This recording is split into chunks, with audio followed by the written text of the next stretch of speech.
All right. Hello, everyone. Welcome to episode 57 of Going Live with Good Soil. Today's a special episode. We're doing it on Monday morning instead of two. We've always done on Tuesdays, but this week we're doing it on Monday because tomorrow Matt is traveling and there's just other things going on. So we decided to do it Monday this week. And Matt, how's it going?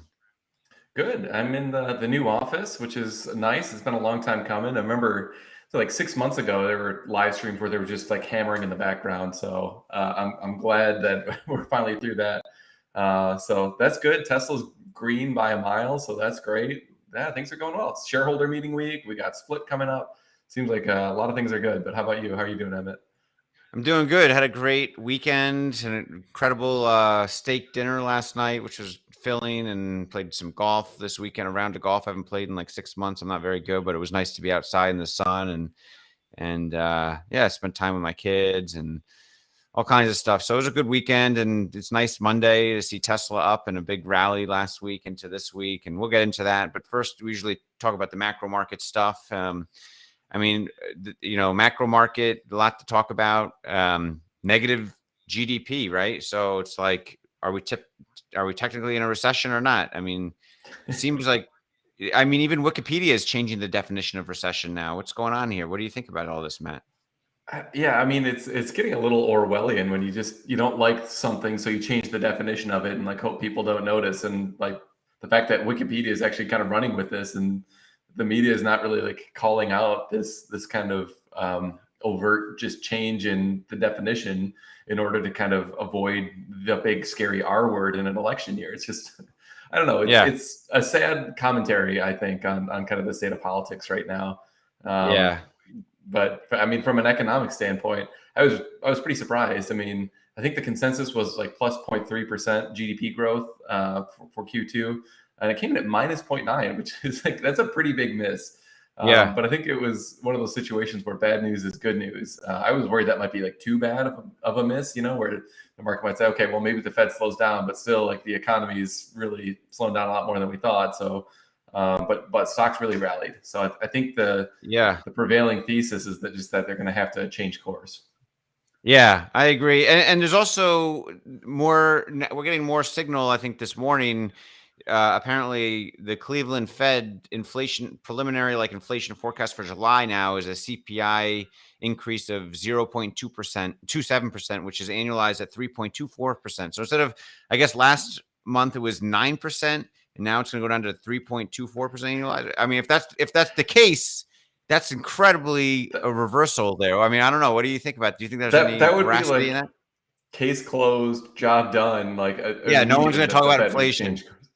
Well, and Yeah, it's funny because exactly. Elon also was tweeting about this, that like he thinks that they've essentially turned around on inflation, that they're seeing their Yeah, prices decrease, which is yeah, super exciting just from a Tesla investment standpoint, but um, is probably more exciting even just from like the macro sentiment standpoint, and the Fed yes, changing course. yes, I mean, this yeah, could be if true.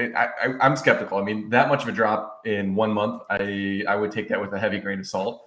yeah. But if that were to happen, I can't imagine the rally that you'd see once that CPI Oh my came in. Like that gosh. would be epic. I mean, that's maybe what the rally was last week, for a lot of textile. And this week already, we're not down. We're up a little bit. I mean, Tesla's doing well, but a lot of growth tech stocks are up today. And yeah, maybe the market, the biggest market participants out there already like know this or see this, and even Powell kind of got whispers of this, ahead of the decision last week. And he sort of signaled like, I don't know, it seemed like he signaled the table to be dovish, even though they're not dovish yet. He sort of like prepped things for getting ready to, reduce rates. And everyone's been confused. I feel like a lot of people have been confused. Like, why is he doing this now? They're just trying to get it now under control. But maybe it is under control. And maybe he already knows that the inflation for July, the preliminary estimates are going to be low. And so I don't know. It just seems like all the arrows are pointing in the direction of like an incredible macro market rebound potentially here going into the end of the year. Yeah, I mean, I do think markets are starting to price that in a little bit, which is kind of exciting. Now, yeah, if we get another like 9% month, you could see, a complete reversal. All these gains could get swept away. So I think Yeah. we're in a little bit of a precarious situation. I mean, I think the key commentary from Jerome Powell's comments last week were that he's going to be very kind of data driven. So they're not going to Yes. they stop providing forward guidance of like further substantial rate hikes in the short to medium term.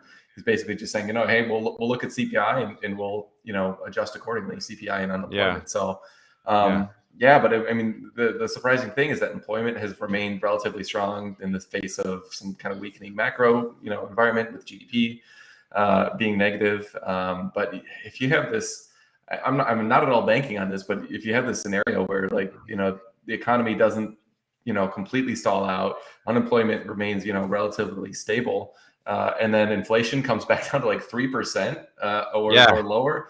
I Yeah. mean, that's just like the most amazing kind of set of Very sudden. circumstances that you could hope for. And yeah, I'd be surprised Yeah. if it happens this quickly, but that'd be Yeah. I great. mean, I thought that too. But now that we're talking about it, like initially when I read it and and I started thinking about it, it was like in my head, it's like I'm surprised. But now that we talk about it and I think about it more, like the Cleveland Fed is saying this. This isn't Right. like some economist or some commentator on CNBC. This is the Cleveland Fed. This is like the Atlanta Yeah. Fed makes their estimate. They're always pretty close. They might be wrong a little bit, but they're not going to be wrong like 500% on their estimate. Like maybe it's Mhm. going to be a 4% or 5% worst case, or maybe it'll be 2%. I don't know, but they're going to be in the range.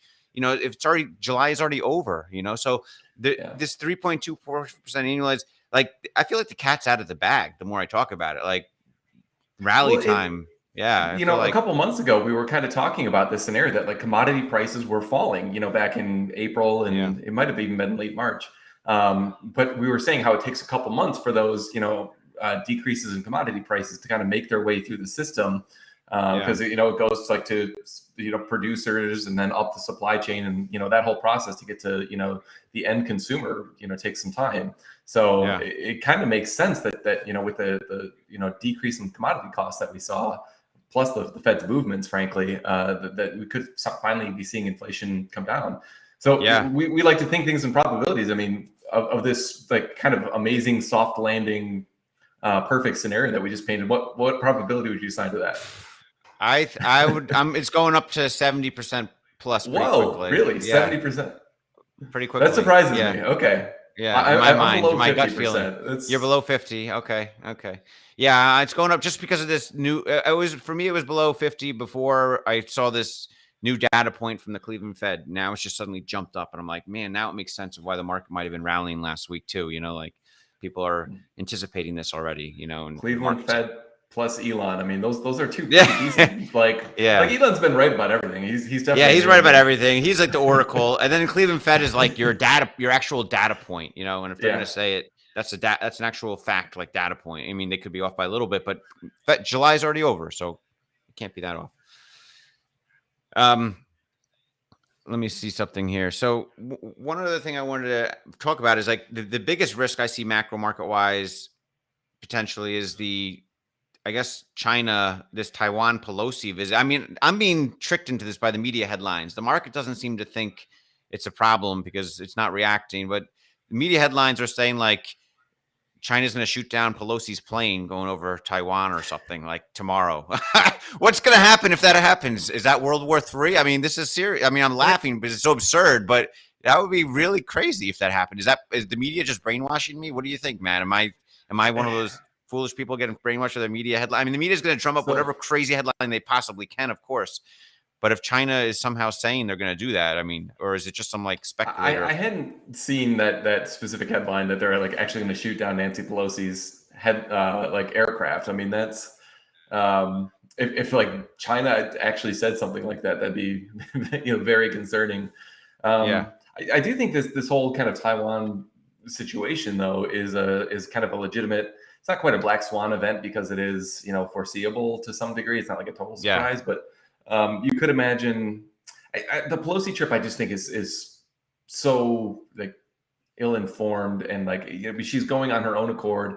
The government doesn't want her to go. I think they've actually asked her to not to to not make not the do trip, that. but Yeah, she's just doing her own thing for seems like very personal reasons. I believe she's got a position in Taiwan Semiconductor and this whole kind of trading debacle with her husband's account, where like he just front runs everything perfectly based on her knowledge by all appearances. It's so gross and it's so frustrating. So to see her kind of risking geopolitical tensions for something that's completely unnecessary is just like she should be reprimanded by whoever, like the people powers that be are that can do such a thing, because it's so reckless. So I kind of suspect that it will be talked down a little bit, and it's just a personal trip, and China won't do anything.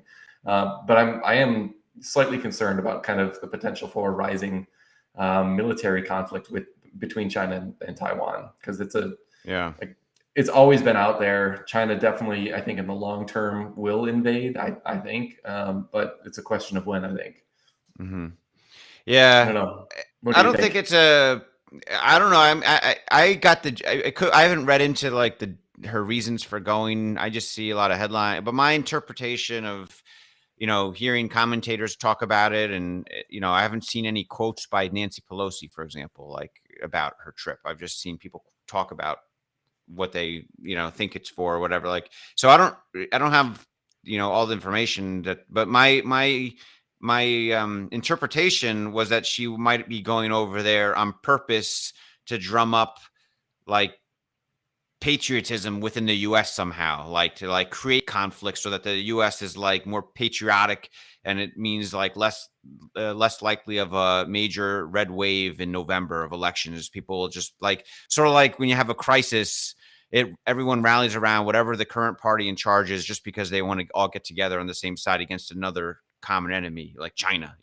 That's that's what I'm thinking, why she's doing it strategically. I don't think it's going to work at all, even if her plane gets shot down for real. Like, I don't know, but I don't think she thinks that would happen. But I don't know. Do you think there's a reason she could be doing it for that, to like try to save the Democratic election cycle here? I don't think so. I mean, I think it's a very charitable interpretation that you have. I hope that's true, but my suspicion is it's just kind of more self-dealing and self-interest. But because I think the White House asked her to not go, and she's just like, no, I'm going anyway. And it's so frustrating. Like I think Elon's right. Like, we need like a younger generation of politicians to come in, because like if you look at who's running the country right now, it's just they're all so old and out of touch. It's just really frustrating across both aisles. I don't mean this to be a political thing at all. It's just it's just we could really use a breath of fresh air in politics for sure. Yeah. Well, let's move on from the macro and move towards Tesla a little bit. I mean, in China actually. So I've been thinking about it, and the Shanghai factory for Tesla is just monstrous. Like, that's like the breadwinner for Tesla for the last year or so, and it's just like everything else is in its shadows in my mind. Like, this Shanghai factory is just a behemoth of a production facility, and as long as that's pumping out cars, then Tesla is going to be great, in good hands, like production wise, their efficiencies wise, in my mind. But like, that's a risk. Like, that's also a big risk for a couple of years. Like, imagine if it has for a lot of tech companies. Like, imagine Apple if Foxconn got shut down because of U.S. Ties with China, and they shut down Foxconn's ability to produce for Apple for a year, for like 8 years ago or 10 years ago or whatever. That would really have destroyed Apple's. I mean, Apple would still have grown maybe to close to where it is now, but it's quick. It would have taken a different path. Maybe it would have been a hit to the stock and the business for a couple of years there.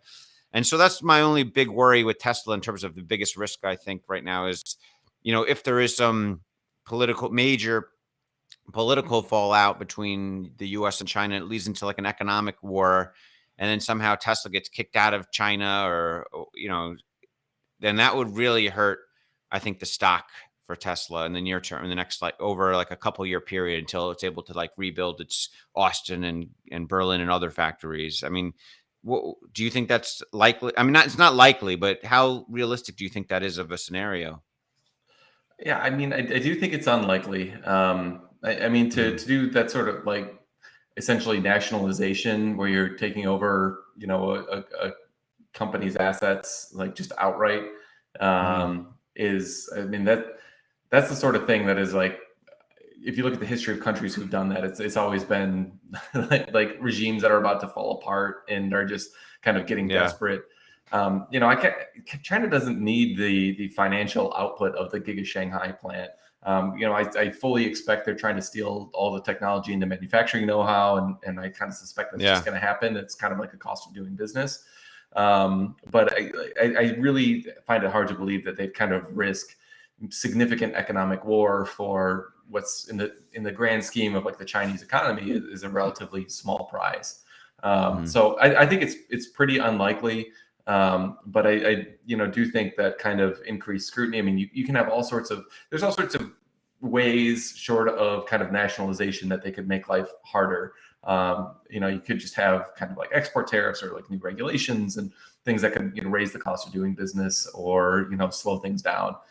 So I think that's a real threat. But I think Tesla's doing the right thing and just kind of pushing ahead, getting production up as much as possible. And while that is technically a bit of a risk, you're increasing your geopolitical exposure.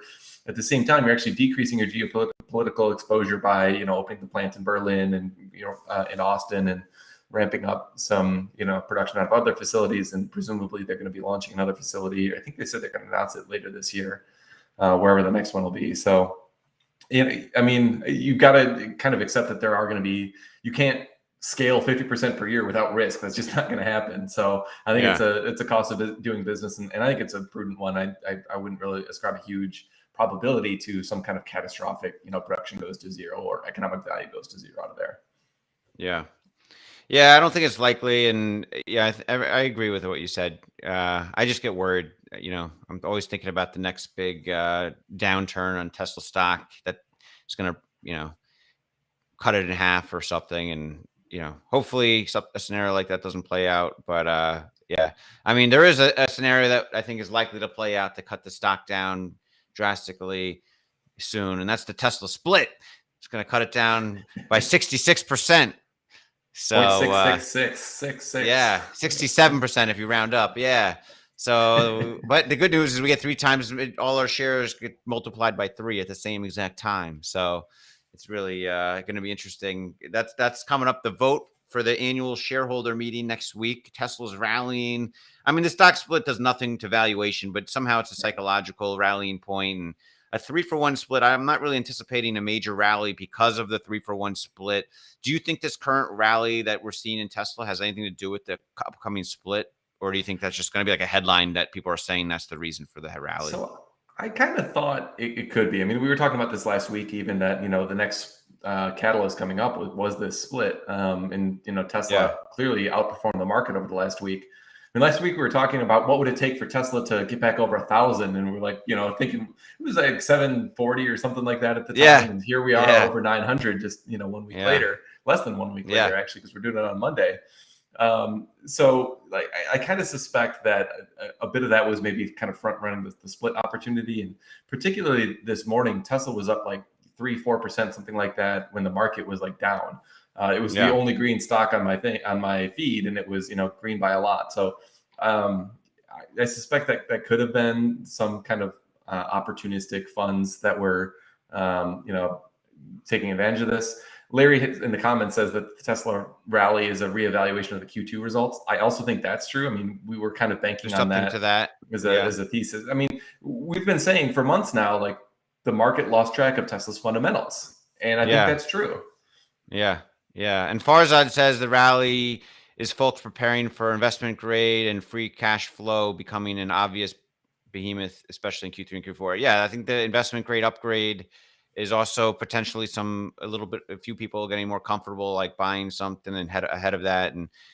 But there's just a lot of facets to this rally, right? I mean, the macro market obviously is the biggest for sure buffer, right? I mean, a lot of growth tech stocks, not Roku, but a lot of growth tech stocks have done pretty well. But then you have like the electric vehicle subsidies coming back, and I think there's some buzz around a lot of EV stocks because of this that are going to be, get benefits from it. Tesla's in that bucket. And then, the split and the biggest thing is the fundamentals being dramatically improved each quarter we go forward with, operational efficiencies and such. So this is a great time to be a Tesla investor. We've been saying for a long time, the second half of this year is going to be a great time. And so far it's, July has proved to be a great month for Tesla. And if this is the beginning of the second half of the year, I'm excited to see what the next 5 months bring. Yeah, I mean, I think you kind of hit a lot. I mean, I kind of forgot about some of the catalysts that you even talked about, like there was something you just said that I had kind of forgotten about, but it's like we've had for about the EV tax credit that kind of came out of nowhere. I was not expecting that at all. So you've had just like a lot of catalysts, and like the positive macro market was, I think, an unexpected one. I mean, our viewpoint all along has been focused on the fundamentals, and that's the miss. So we're going to be a lot more successful at kind of focusing on the core business than trying to like predict macro. I mean, nobody can do that. So I think this could be the start of a really strong rally in the second half of the year. But I think anytime you get a rally this quick too, it's also kind of prudent to evaluate things, make sure you've got your downside covered. And so every time we get a quick rise like this, my mind also goes there too. How can you hedge, or what's your thought on kind of the potential for a market decline? Yeah, and a lot of rallies, not all rallies. I mean, I think the rally last year in like October, November, the stock just kept going up and up for a while. Can you hear me now? Okay. Yeah, I think last year I can hear you keep cutting in and out. Okay. I don't know if that's just me or if everyone else hear me? Yeah, I can hear you. All right. Okay. I think everyone's okay with me. I haven't seen anyone else complain about my audio yet. But last year, I'll go on YouTube, Alex says. Okay. So last year, when Tesla was rallying, it was like every day it was up 5% for like several days straight, or we like flat and up. But a lot of rallies Tesla has, it'll go up like it did fast for a week or two. Then it'll take like a step backwards, like 2 steps forward, 1 step backwards. Yeah. So you don't know what kind of rally this one is, like, is it going to be the fast every day, flat or up 5%, or is it going to be, are we going to have a pullback of 5% again soon? And then, another pullback of 2% before it rallies 10 or 20% after that. So we'll just keep an eye on this one. Is it going to be a longer, rally that has more forward and backwards movement, or is it just going to be straight up? We'll see. So far, last week to now, it's straight up for a week here. So, very exciting times. Yeah. And then the Lemonade, we didn't get a chance to talk last week because we ran out of time, but the Lemonade MetroMile deal closed. I mean, there's a lot of stuff going on with Lemonade. I just saw something they partnered with Apple TV Plus, and they're coming out with some kind of like movie or TV show. And more details will be revealed. Something about luck or something. Like maybe it's about like data analysis of luck and how they use that with their insurance or something. I'm not sure what it's going to be, but it's pretty cool that they're partnering. I mean, Lemonade, this tiny company hardly anyone knows about outside of our Twitter circle or whatever. Like no one would have heard of Lemonade, and they're going to have an Apple TV Plus like TV show or something, like special TV show. That should be interesting. Some cool stuff going on with Lemonade. And they closed the MetroMile deal. They sold off a piece of the MetroMile business, right, Matt? The software as a service piece of it. I haven't had a chance to dig into that too much yet, so I'm kind of eager to see that. It sounds like they also laid off some staff. I wasn't clear if that was only of MetroMile or if it was of both companies. But the stock's rallying 9% today. But it's still below cash value when you include the MetroMile cash that just came in the door. So I mean, this kind of cracks me up that like you've got the company doing a lot of things right from a kind of fundamental kind of laying the groundwork for what could be a huge disruption to a very kind of entrenched old business. And it's just being completely annihilated by the market, who just thinks that they're going to go bankrupt. I mean, the market, when you're priced less than cash, the market thinks you're going to go bankrupt. And like that's, I just kind of laugh at that. So we're happy to kind of stay patient on this one, give the business some time to kind of grow and get the fundamentals in order. And if we like what we see, I think this could be a very, very exciting stock to watch. But they got a lot of execution to do, though. That's for sure. Yeah. I mean, they have like 1.5 million plus customers. There's just so much they have like on their side to leverage, and the stock is at an all-time low and it's trading like close to cash. It just seems like we're happy with the stock position we have. It just seems I'm in my personal accounts, I'm thinking about going heavier on Lemonade. I don't know, but Tesla is the thing we're most sure about, obviously. But it just seems like there's a really interesting binary outcome opportunity here for Lemonade. So yeah, it's like I don't know how long this opportunity will be there for, but it can't get worse, and it seems like things are starting to get better, right? I mean, it could get worse if they just don't get their business in line and they just bleed cash. I mean, it could Yeah, certainly, just be a kind of slow death here. yeah. But I think we've been talking about this for a while now. I think this year and probably at latest by the end of next year, we'll kind of know with The a greater outcome. degree of certainty. Yeah, yeah,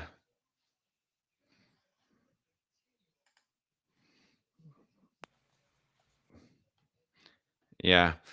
So, man, I think you froze a little bit on YouTube, but I still hear you because we're on our Twitter Spaces. So let's see Let me here. come back. I don't know new office is Oh, not going Matt's so well back. today, apparently. Yeah, Matt's got the new office for all of you. His office is in. I teased him. I said it's in Minecraft because of the background. It's the Minecraft blocks are in the back. I've seen a lot of Minecraft lately with my kids. So anyway, why don't we get to Q&A here? I'll read the Q&A and I'll take a stab. And if Matt's audio is still off, I'll answer a lot of the questions until his things come back. And Alec, you keep us up to date on the chat. Yashu says I was just pausing for effect, and that's right. It was all just dramatic. Yeah, Trying to really yeah, drill a hole in probably. that point. Yeah. All right, so we'll go to Q&A here.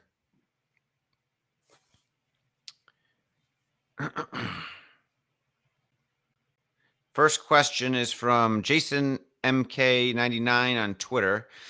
How do you think Lemonade will get around the regulatory cash requirement on IFP at about Enforced 2025? premium, yeah. Enforced premium 2025. I've seen Paper Bag Investor talk about this a bit. I think he anticipates they're going to have to raise cash at some point. Again, around that time. What do Matt? Have you looked at this much? Have you modeled it or thought about it? Yeah, so I think it's a real consideration to think like I've seen some people model Lemonade where they just kind of assume that they can kind of grow at like 100% levels or something really crazy, and then get to keep all the profits, and that's just not how insurance works. There are capital requirements. You've got to have a balance sheet in order to kind of back your potential claims for your customers. And so the state regulatory agencies do have a lot of very strict kind of requirements. So you can imagine it's almost like the classic working capital problem. Like if you see the people on Shark Tank, they go on and they're like growing like crazy, but they're spending all their cash on inventory because the more you grow, the bigger the balance sheet that you need to have to pay for your stuff. And it's the same sort of thing with insurance, but it's more highly regulated. So I think the way they're solving for this right now is that they are they're using a lot of reinsurance companies. So they're essentially getting a cut for introducing the business. So they're getting a profit that way, and they're not taking the risk on their own balance sheet.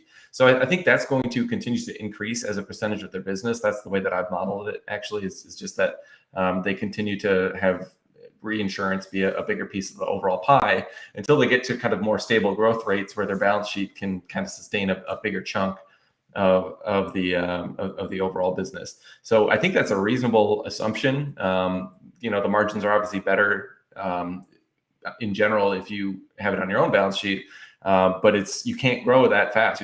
So you'd either have to dilute the shares of the company by raising cash, as you said, or you just have to reinsure. So I think they're going to lean more on the reinsurance companies. I think raising capital at today's valuation probably doesn't make a whole lot of sense.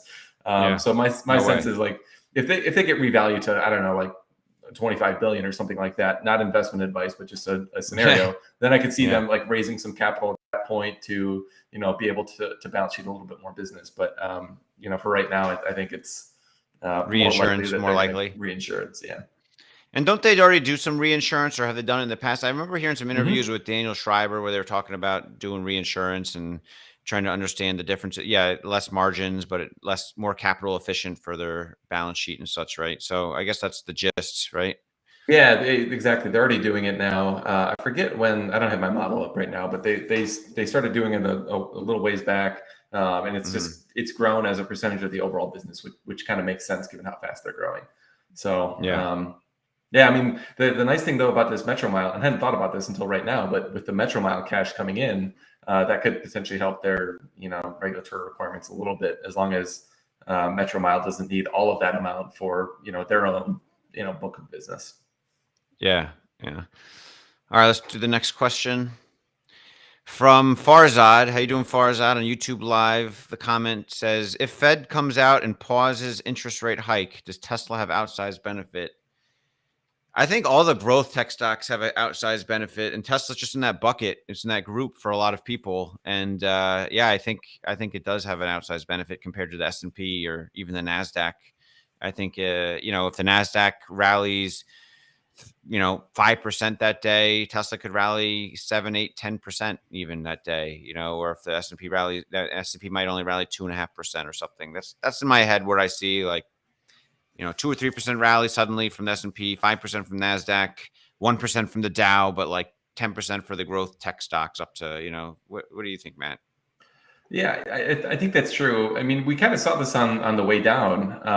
The early stage growth stocks that aren't profitable yet, those got hit the hardest for sure.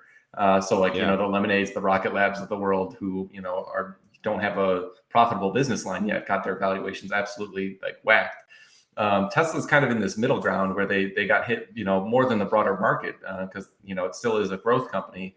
But the fact that it's profitable and has valuation metrics that you can apply 1 year out does provide something of a backstop, and I think kind of lessen the effect. So if this changes course and we have either a pause in rate hikes or potentially even rates going down, I think you'd see a similar thing where the unprofitable growth companies would probably swing back hardest, but Tesla would certainly beat the market on the upside as well. That's my take. Yeah. And Farzad also asked how much brisket is too much. We're going to grab some barbecue tomorrow when I'm in Austin, and I'm going to just see as much as my stomach can consume, and I will definitely have some meat sweats coming out of there. I'm very much looking forward to it. We'll see you soon, Farzad. It's all in the sauce. All right. Let's see. From Anthony Smith on YouTube Live, thoughts on Wix? I sold on the way up. Told myself if it dips again, have a look. Websites for SMEs are not going away, right? And other than Squarespace, I don't see good alternatives. I'm not familiar with Wix. I know their service. They help with the website administration for small businesses, I guess, but I'm not familiar with their stock or their balance sheet to comment. I'm not. I couldn't really. Let me look. What's their market cap? Is 3.5 billion. I don't know what their revenue is or anything like that. Matt, do you have any thoughts on Wix? Have you looked at it before? No, I haven't looked at them. I've had a lot of people asking me lately about all types of different stocks, and some of them seem interesting, but in order to really get to the point where we're investing in them, we need to spend a lot of time kind of digging into who's the founder, what's the story, and then also what's the what does the financial position look like? Is it reasonable that they can kind of grow into their valuation? So I've never dug into Wix, but it's probably worth a quick hour of research or something like that. Yeah. Anthony says it's a product and it's a website building product, and the usability of it is great. Yeah, I don't know if we didn't use Wix for our company's website, I'm pretty sure, but I know a lot of small businesses do, so I'd have to check with them to see what their experience is on that too. Yeah. From Andrew Bazile, how you doing, Andrew? How much of the presumed Tesla stock split do you think is already priced in? I kind of think a lot of it is, to be honest. Maybe a lot of this run up was stock split anticipation. I mean, a 3-for-1 split to me at this point isn't to me doesn't move the stock a whole lot, because it's been anticipated for a while. 3-for-1 isn't like 10-for-1 or 20-for-1, and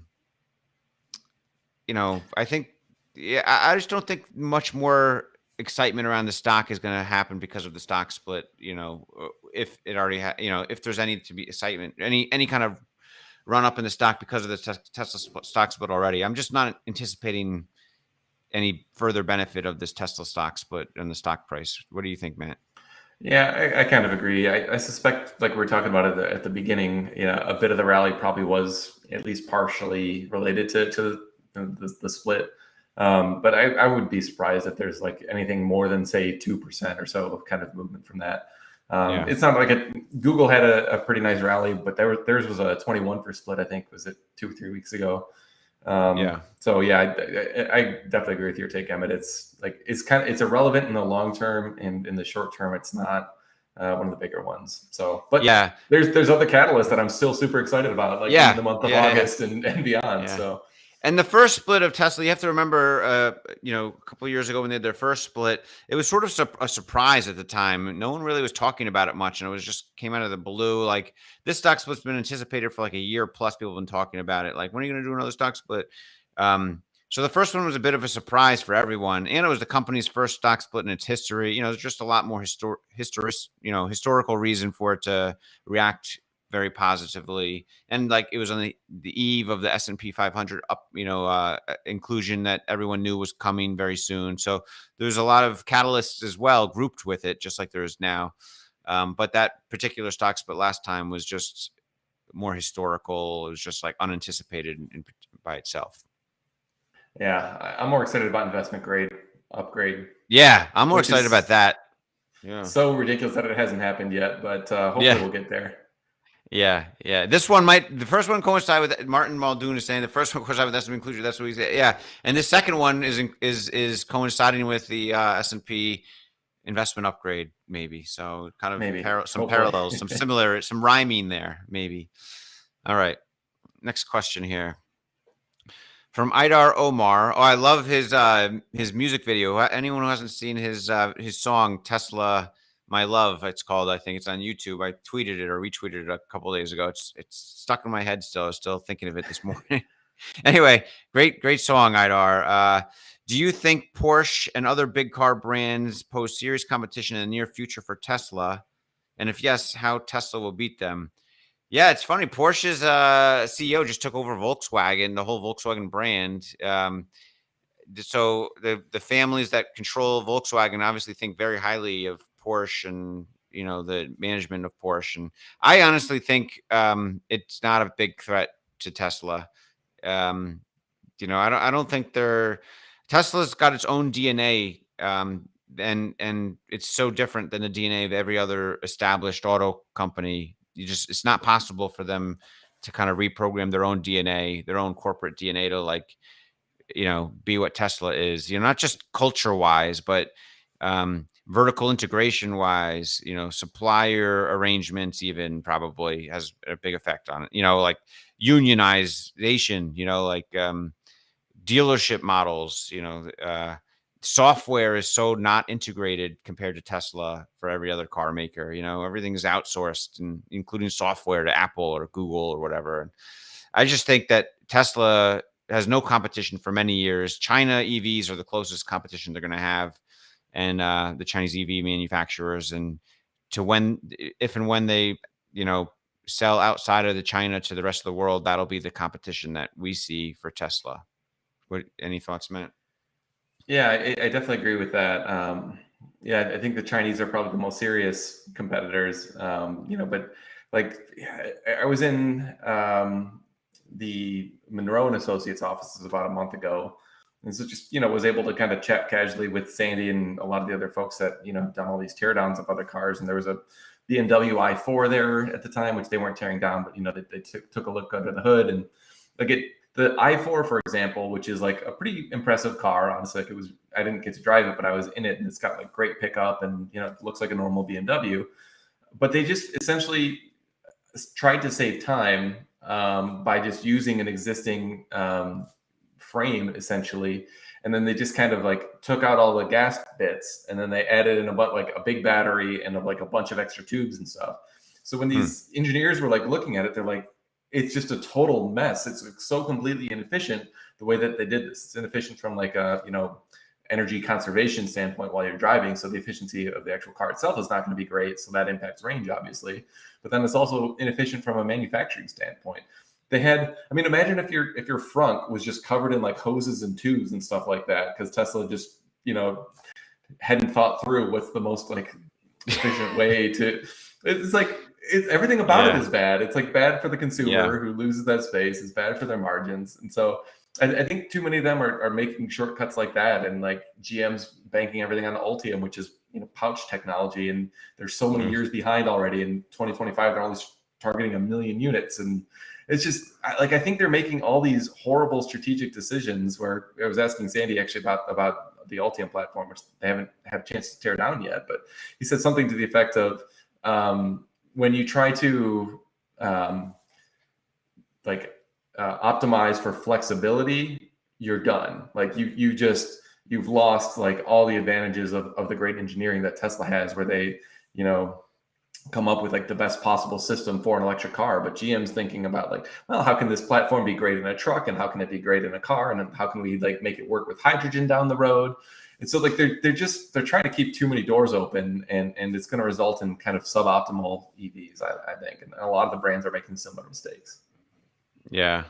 Yeah. I just don't think, yeah, I think they're, if you're like in charge of one of those companies, I don't, even if Elon somehow stepped into the CEO role of GM or Ford or Volkswagen, I don't think he could turn that ship around. I don't think like the best, engineer in the world stepping into the top management role of one of those companies, that ship is just too big, sailing in the wrong direction, and there's no turning it. Like you could veer it one way a little bit, but it's not going to change the momentum the other direction. I think they're doomed in the long run.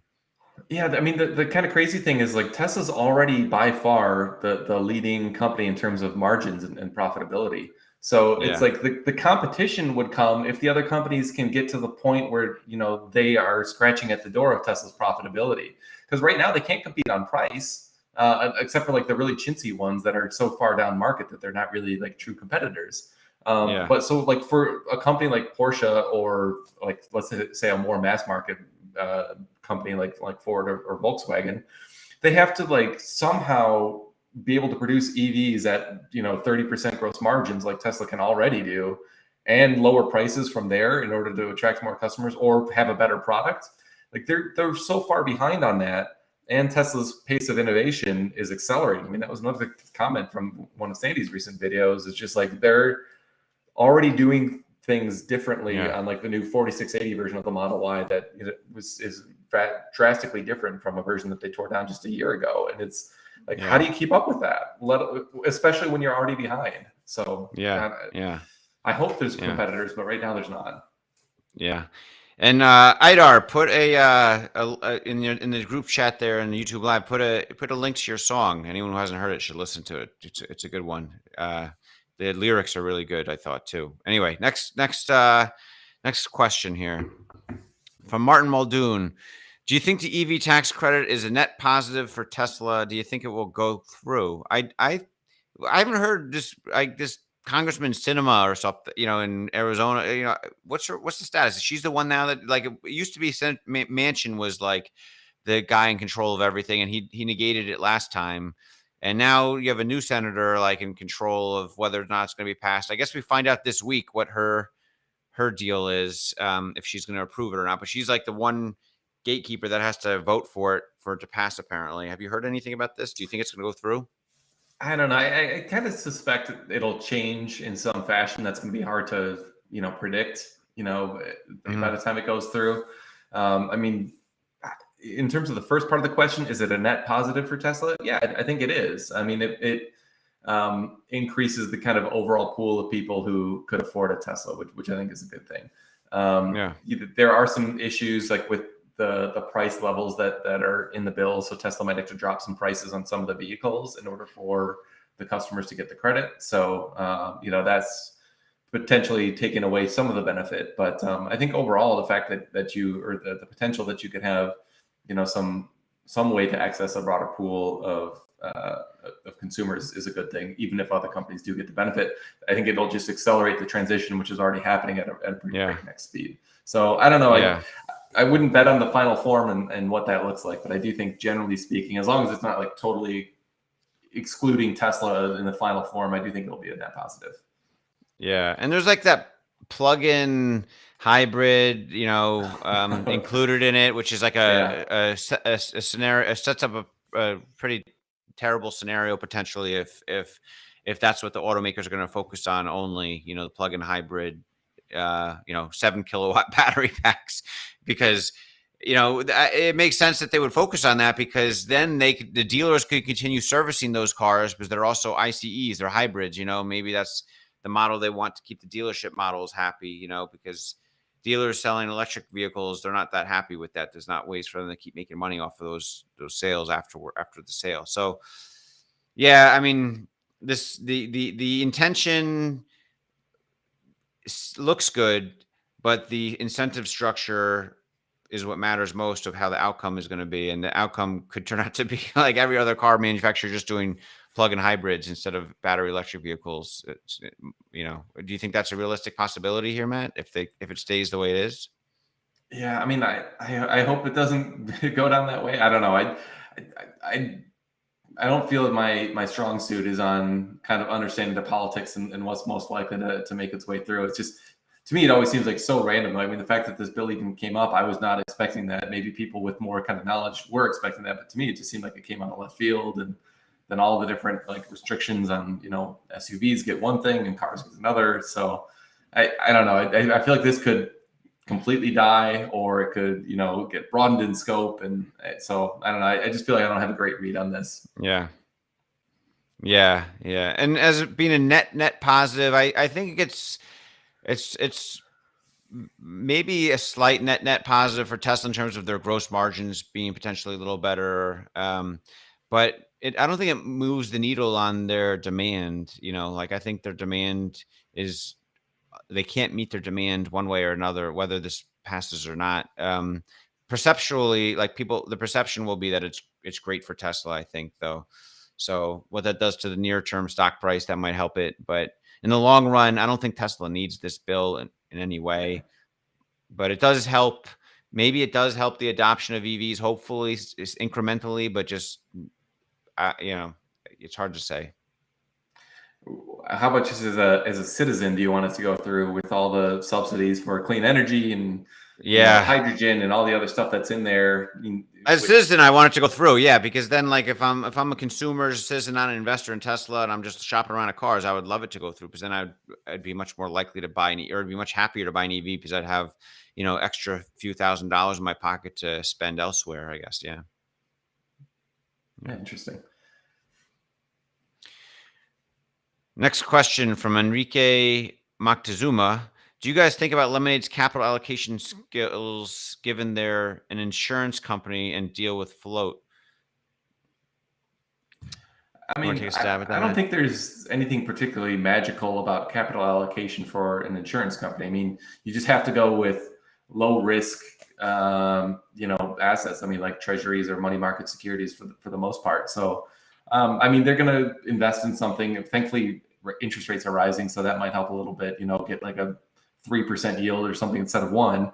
And so, I mean, that's a slight benefit, but I don't think it's by any means core to like the thesis or why we're interested in Lemonade. I think I'm much more interested in their capital allocation skills in terms of the technology stack that they're building, and the way that they're able to kind of manage costs going forward. That's, to me, a lot more interesting than kind of how they invest their restricted cash. Yeah. Good answer. Next question from Melody 1974. Question: is the Model Y considered an SUV? If so, it should qualify for the $7,500 credit purchase with a price below $80K. I believe I saw some metrics that it is considered an SUV. It's a compact SUV, I think, but it meets the criteria, I believe. So yeah, I think it does get that 7,500 credit. Yeah, Tom Randall from Bloomberg had a great thread on all the details around this. And yeah, when I first read it, I actually tweeted that I thought the Model Y would be restricted, like none of the Model Ys would be qualified, but apparently they do qualify as an SUV. So assuming that Tom Randall's interpretation was correct, which I think it is, then yeah, I think obviously it'd have to be below 80K. So I think only like a pretty base version of like the rear wheel drive would qualify. I think the performance, the base price is over 80 if I'm not mistaken. Yeah. There's a side note. The market is sort of flipping here a little bit. Nasdaq and S&P 500 are both slightly negative at this point. Tesla's hovering around flat now, a little below 900 on the day. So we'll see if this trend continues. What's going to happen the rest of today? But yeah, I thought today was going to be a bigger up day when we started, but it sounds like the market.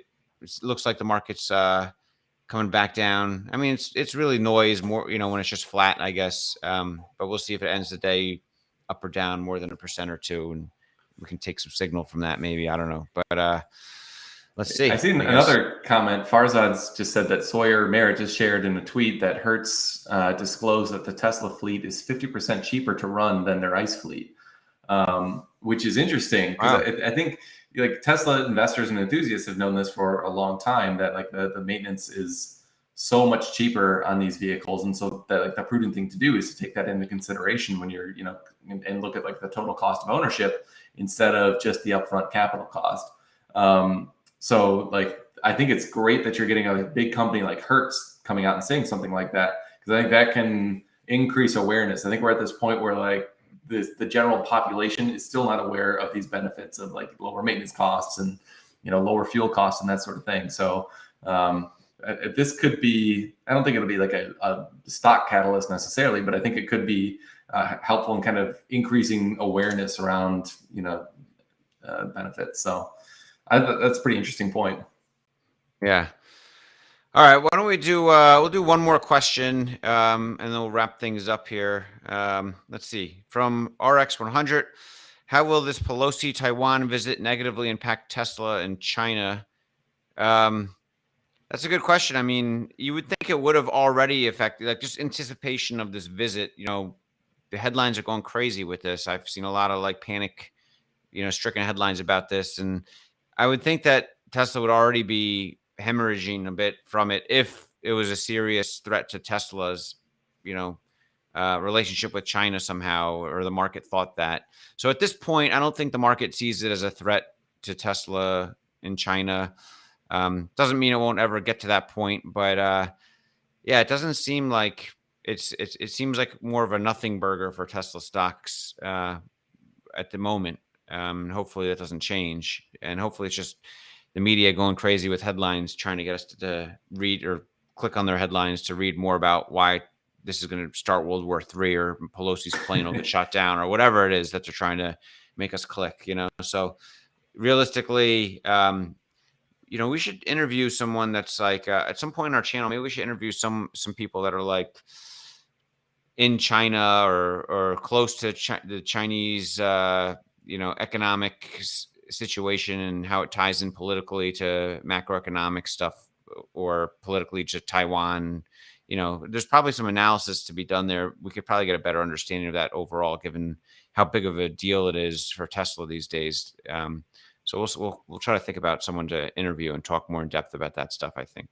Yeah, and if anyone has ideas around who that speaker could be, put them in the comments. We'll check them out. So, but I think that's a good idea. Yeah, it's such an important to me. It's like it's kind of like this, sort of Damocles. Is that the right phrase? Where it's just like it's like this, risk kind of hanging over the head of the market that, nothing could happen for 10 years, but I kind of feel like eventually something's going to happen. So yeah, I'd love to kind of dig into that in a little bit more detail.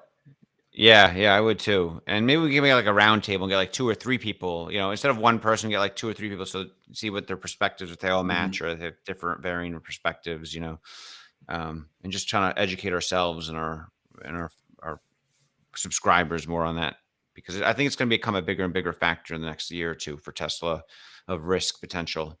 So we'll see. Yeah. All right. Anything else you wanted to cover, Matt? I think we'll wrap it up a couple minutes early today, but I think this was Monday, kind of a live stream we did. We'll go back to Tuesday starting next week. Matt and I are going to be in Austin later this week for the investor shareholder meeting, and we're not going to the investor shareholder meeting, but one of our colleagues is actually, which is good, and we're meeting up with some different people and such down there. So we'll have more to talk about next week about our experience in Austin and and we'll talk about the stock split coming up and all that stuff. So, anything else you want to say, Matt? No, I don't think so. I think that pretty much covers it. Yeah, Martin does say in the comments that Martin Muldoon that the Rocket Lab launches tomorrow, so that's true. We've got to look forward to that. Theirs are less frequent than the Falcon launches, so those are always fun to watch, even though they're smaller rockets. I still think it's super exciting to see this small company getting their launch cadence up. So yeah, I'll be trying to watch that maybe on replay depending on when it is. But no, that's exciting. And one other thing, I got an email from say.com that you can start submitting your questions for the Tesla shareholder meeting. So just a heads up, if any viewers want to submit a question, say.com is open now for that. I'd be curious if there's any new information we learned. I kind of suspect not, but definitely looking forward to the whole time down there anyway. Yeah, absolutely. All right, until next week, we'll see what happens for this week with the markets. All right, thanks, guys. Thanks, everyone.